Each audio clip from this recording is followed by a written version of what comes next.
you.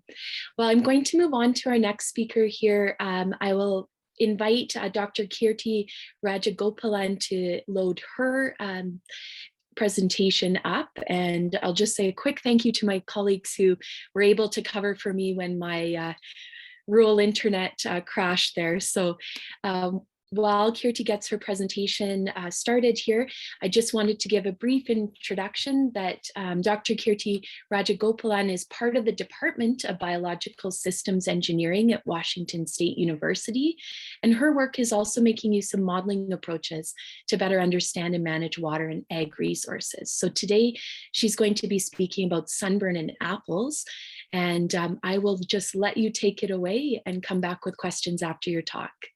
Thank you. Thank you, Molly. Happy to be here today. So before I start, I wanted to acknowledge Matt Pruitt, who's a research associate in our lab who did most of this analysis, and also collaborators Lee Kalsitz, who's here today and has another talk, and Claudio Stockel, Love Coat, Troy Peters, and Lai Liang Cheng, who I believe is also at this webinar today. And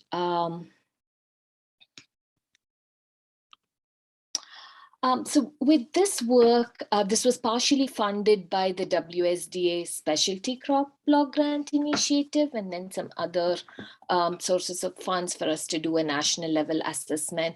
But the questions we were asking were, what's the current risk of exposure to sunburn in apples? How is it expected to change? And what's the effectiveness of netting as a management strategy? And I'll get into the details, but wanted to start off with a summary of the findings too. The basic idea is sunburn risk is increasing as expected. It's variety and location specific. And netting in and of itself works for historical or current conditions in the Pacific Northwest US, but even as early as the near future, by itself, it's probably not going to be an effective strategy, and we need other management options like evaporative cooling or chemical management to help address this. I won't get into too much of details about the to address questions, but the basic idea is sunburn risk to apples is a function of the fruit surface temperature, which can be quite different from air temperature. In fact, the difference between them can vary widely from not much difference at all to up to 10 or even 15 degrees Celsius difference. And it all depends on what other conditions are there. What's the wind speed? What's the radiation? How do all the other factors come into play? So what we need to assess risk is the fruit surface temperature, while what we generally have available in terms of data is air temperature. So we use an energy balance model to estimate fruit surface temperature as a function of radiation, relative humidity, wind speed, and even fruit characteristics are important here, like albedo or reflectiveness of the fruit surface, and even the size of the fruit. And so we also use a fruit size model that's based on phenology or growing degree days to get a sense of how the size differs by time, so we can appropriately calculate the fruit surface temperature. Again, there is some uncertainty in all of these methods. What we are interested in not getting the absolute right fruit surface temperature at this particular day in the future. What we are interested in is relative changes. And so this works well for us. And the other thing I want to point out is what we are looking at is risk of a fully exposed apple. So it's kind of a worst case scenario. Not all apples are fully exposed to the sun, and some of them might have lower risk than what we show here, but we are interested in that fully exposed apple. And we look at two varieties with contrasting susceptibility to sunburn. So we look at Honeycrisp and Crisp Pink. Honeycrisp is more susceptible. It has a lower temperature threshold in terms of fruit surface temperatures, and Crisp Pink has a higher threshold.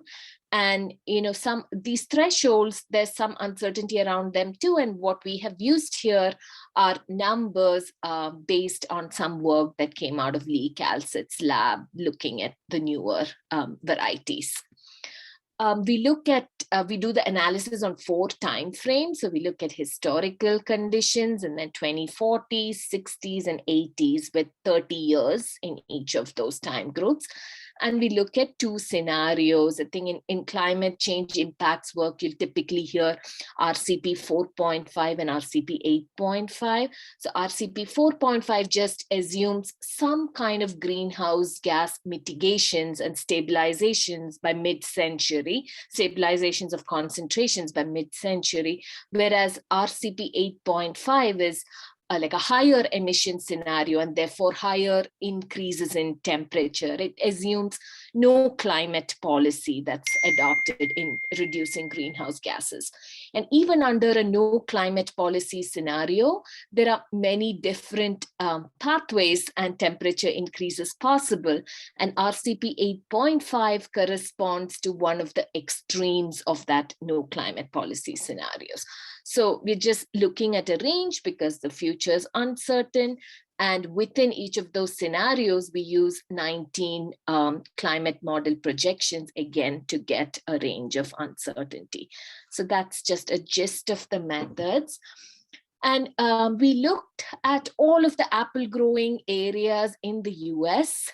And you'll see a lot of dots here because even if there's a backyard apple production, that kind of shows up here, which is why when you look at the Pacific Northwest, you might see areas where there's really no commercial apple production, but we are looking at the whole area. And then we focus in on this Pacific Northwest region here and also the East Coast Michigan areas. What you see here is the historical risk, and it's risk in terms of number of days of sunburn exposure per year.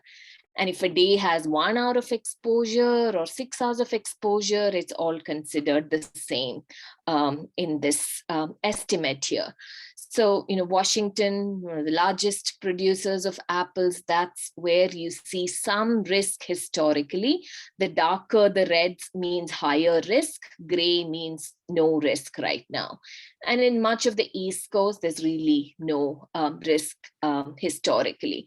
And for the rest of this presentation, I'm just going to focus more on the Pacific Northwest piece, but wanted to put this out there. And so in this figure here, there are many parts, so we can dissect it one by one, but this is showing the projected changes to sunburn. And this is assuming no management, so no netting, which is what we are looking at. So the 2 columns are RCP 4.5 and 8.5. As I said, 8.5 is higher projected temperature increases. The y-axis is again the number of sunburn days per year. The x-axis is just time. It goes from 1950 to 2100. And the rows are the 2 varieties, Crisp Pink on top and Honey Crisp at the bottom. We can focus on Honey Crisp under both scenarios, so lower increases in temperature and higher increases of temperature. The red line corresponds to the Pacific Northwest area, so we can focus on that. So we see an increasing risk in both situations, and obviously more risk with the 8.5 scenario that has higher warming and much larger than historical risks that we see here. And this is averaged for the entire Pacific Northwest region. For Crisp Pink, on the other hand, with the low temperature increase, relatively lower temperature increase projections for the future, not much risk. And the range that you see here around this line comes from the 19 models. I forgot to mention that, but that's the range, and this line that we are focusing on is the median across all of those models. So with Crisp Pink, it's only in this RCP 8.5 or the really high temperature increase scenario that we see some risk for this particular variety. Then we have a few figures where you can get a sense of the spatial extent. And so this is for Honeycrisp, again, with the no netting or no management scenario. So historically, a little bit, not the dark reds, a little bit of risk, versus, as you go out into the future, you start seeing more and more risk, and in larger geographic areas. And areas where you see darker reds also correspond to where we have significant apple production right now. And so if you focus on this historical part here, and I'm just move on to the next slide. This shows the same thing with netting. So netting works quite well in a lot of areas historically, and looking at the contrast again, a lot of that disappears.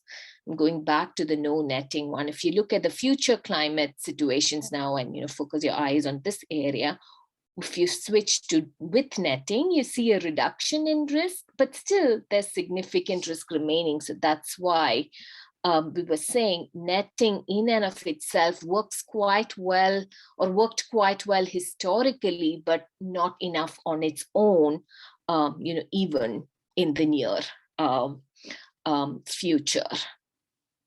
And there's another figure that makes it a little more apparent. So this was Honeycrisp. And then we have two similar figures for Crips Pink. So again, no netting. Historically, no risk for this variety. It's the less susceptible variety, but you do see risk showing up in expanding areas as you go further out into the future, 2040s, 60s, and 80s. And if you do use netting as a management strategy, then in the near future, if you're looking out the next 20, 25 years as an investment time frame for this variety, that risk is mitigated quite well with netting by itself, unlike the Honeycrisp variety. So this is again a time series figure, similar to the first one we saw. It just shows different kinds of netting. So you can compare. Again, the whole range here comes from the 19 models under each scenario. The top is Crips Pink and the bottom is Honeycrisp. And the yellow line here corresponds to this a no netting scenario.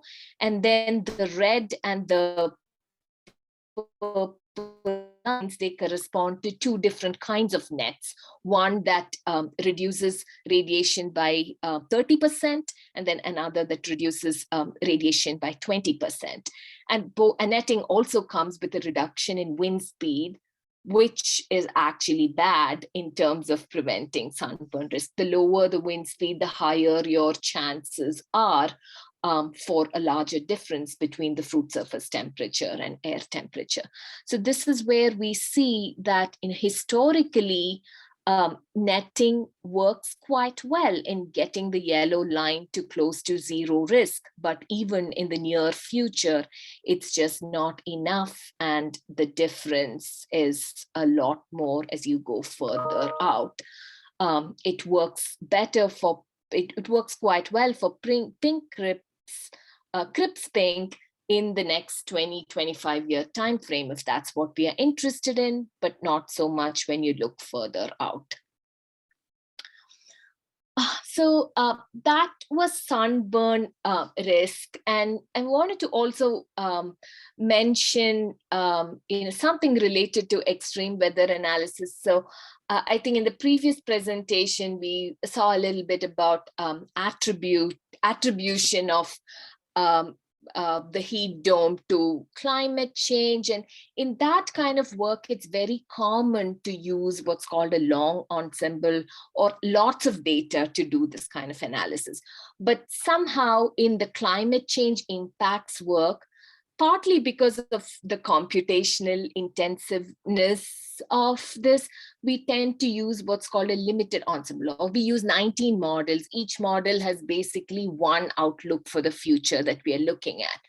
Whereas if we are interested in probabilities, and we talked about, we don't need a 5-degree warmer unusual event. If we have 3 degrees, but over an extended period of time, that can be detrimental. But other things that are detrimental include sequential events. You have a warmer fall followed by a cold winter, and then a sudden spring heat event, or a sudden spring frost event, and then a hot summer. So when events occur sequentially or concurrent in space, they can have impacts, and really probabilities of these events are changing quite a bit. Like the historical numbers we had probably look very different when you look out the next 20, 30 years as an investment horizon. So, as a path forward, it's really worth focusing on a better handle on that piece. So that's one thing I wanted to mention, just following up on the prior presentation. And the other thing is that, yes, we are focusing on summer and the heat dome, but other seasons can have critical impacts on tree fruit production too. In fact, in climate change research, autumn is typically and aptly called the forgotten season. We focus quite a bit on big impacts in summer, but even small changes in autumn can have subtle but really important effects on plants and animals.